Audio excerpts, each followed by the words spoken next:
Episode 4 start होती है hospital से शुरू, जहाँ पर जीहू होश में आती है और वो खुद के पास स्योंग को बैठा हुआ देख पाती है। उसे बताया जाता है कि क्योंग दो उसे जल्दी से हॉस्पिटल लेकर आया था।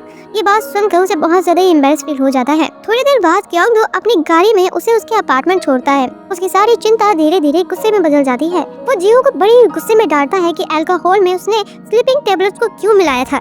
उसे बहुत ज्यादा डर लग रहा होता है कि कहीं वो जीहू को खो ना दे। वो यहाँ कोशिश तो करता है छुपाने की, पर वो कर नहीं पाता। वो इस बात को बहुत आसानी से लेने की कोशिश करती है और बताती है कि उसकी माँ अचानक आ गई थी, जिसकी वजह से वो काफी ज्यादा ही अपसेट हो गई थी। उसका कहना होता है कि वो सिर्फ सोना चाहती थी, खुद को नुकसान पहुंचाने का उसका कोई भी इरादा नहीं था। अपार्टमेंट के अंदर जाते ही यहाँ पर क्योंग दो एक अल्कोहल की बोतल को सिंक में डाल देता है। क्योंग दो बताता है कि पीने की वजह से कभी भी कोई प्रॉब्लम सॉल्व नहीं होता। उसके ये सारे लेक्चर से जीहू और भी ज्यादा गुस्सा हो जाती है। अपने बेडरूम में चली जाती है। उसे तुरंत उस घर से चले जाने के लिए कहती है। उसका गुस्सा उसके दिल के पुराने जख्मों को छेड़ देता है। फ्लैशबैक में दिखाया जाता है कि जीहू क्योंग दो के लिए एक ऑरेंज टी शर्ट लेकर आई थी, जो कि बिल्कुल वैसे ही था जैसे क्योंग दो के पास अभी फिलहाल है।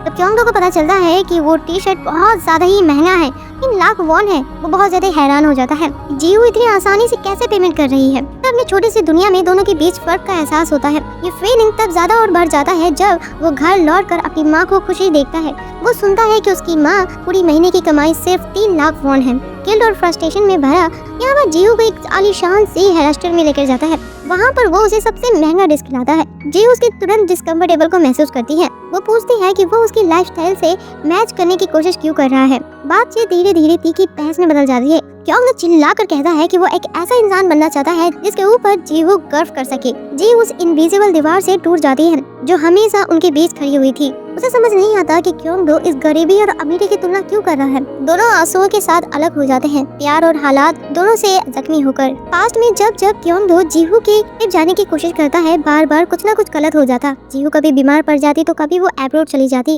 अकेला छोड़कर अपने दर्द का सामना करने के लिए।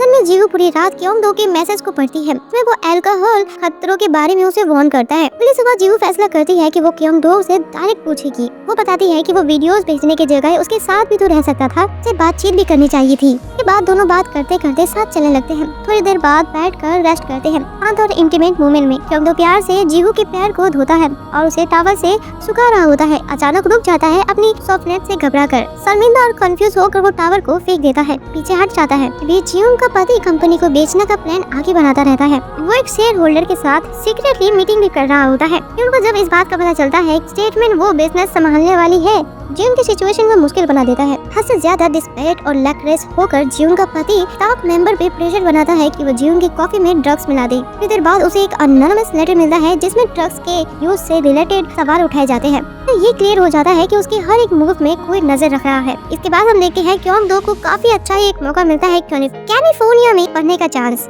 ये खबर उसे काफी ज्यादा एक्साइटेड कर देती है। जब ये बात वो अपने दोस्तों को बताता है तो उनमें से एक गुस्से में उसे कॉल आउट कर देता है कि जीहू के लिए अपनी फीलिंग्स को दबा कर बैठा है। इसका इतना कुछ झेलने के बाद इंक्लूडिंग अल्कोहलिज्म से उसकी लड़ाई। एक और फ्लैशबैक में दिखाया जाता है 2017 में कैसे क्योंग दो बहुत ज्यादा ही ड्रिंक करना शुरू कर चुका था। जीहू की याद में एक रात नशे में वो अपनी माँ को धक्का दे देता है, जिससे वो गिर जाती है और उनका हाथ फ्रैक्चर हो जाता है। इस हरकत से बाद में क्योंग दो थोड़ा सा सुधरता है और फाइनली वो ट्रीटमेंट लेने का फैसला करता है। असल में क्योंग दो जीहू से उसके स्कूल के स्पोर्ट फील्ड में मिलता है, जहां वो फुटबॉल मैच देख रही होती है। जीहू से बताती है कि वो फिर से जा रही है, क्योंकि जितना ज्यादा वो उसकी केयर करता है उतना ही वो कंफ्यूज हो जाती है।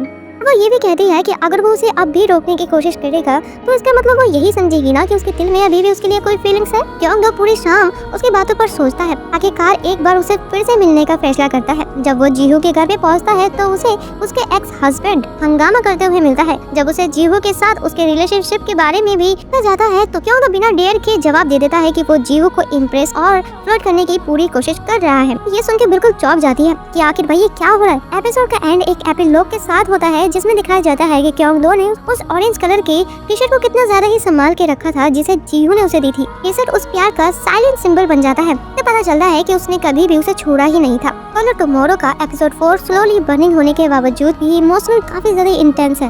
इस रोमांटिक ट्विस्ट के बजाय ये एपिसोड छोटी एवरीडे एक्शन पर फोकस करता है, जैसे क्योंग दोनों जीहू की खातिर सारी अल्कोहल को फेंक दिया। जीहू के पैर धोते हुए उसका रुक जाना, ये मोमेंट साफ दिखाता है कि वो एक तरफ प्रोटेक्ट भी करना चाहता है, पर वो दूसरी तरफ ये भी कहता है कि क्या उसका उस पे सच में हक है।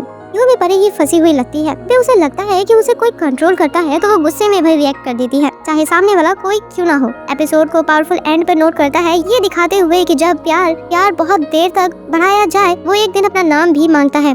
इसी के साथ एपिसोड 4 यहीं पर एंड होता है। Thanks for watching, bye bye.